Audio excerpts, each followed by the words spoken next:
Walandi police दूरक्षेत्राच्या हलगर्जीपणाने व हप्त्यामध्येच मग्न असल्याने स्थानिक गुन्हे शाखेने वलांडी दूरक्षेत्रात केली मोठी कारवाई।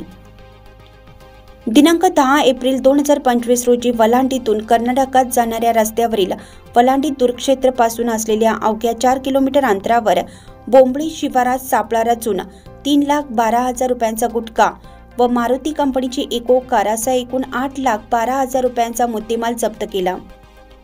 याबाबत थोडक्यात सविस्तर माहिती अशी की पोलीस अधीक्षक सोमय मुंडे, अप्पर पोलीस अधीक्षक डॉक्टर अजय देवरे यांच्या मार्गदर्शनात संपूर्ण लातूर जिल्ह्यात अवैध धंद्यावर कठोर कारवाईची मोहीम राबवली जात आहे।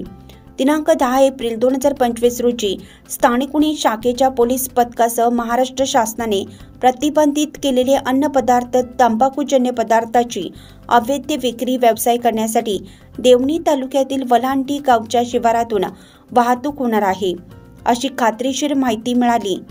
सदर माहितीवरून स्थानिक गुन्हे शाखेचे पोलीस निरीक्षक संजीवन मिरकले यांच्या मार्गदर्शनात सदरचे पथक 10 एप्रिल 2025 रोजी रात्री 8 वाजण्याच्या सुमारास वलांडी गावच्या शिवारात बोंबळी रोडवर सापळा लावून महाराष्ट्र शासनाने महाराष्ट्र राज्यामध्ये विक्रीसाठी प्रतिबंधित केलेला 3,12,000 रुपयांचा गुटखा, एक मारुती सुझुकी कंपनीची इको कार असा एकूण 8,12,000 रुपयांचा मुद्देमाल जप्त करण्यात आला आहे।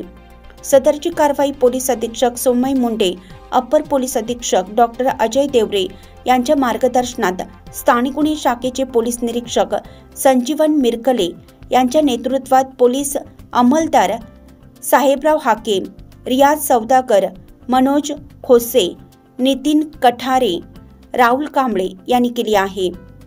विस्तार न्यूज महाराष्ट्रासाठी संपादक अजित सौदागर। चालू घडामोडी पाहण्यासाठी विस्तार न्यूज पाहत राहा, सबस्क्राइब करा। धन्यवाद।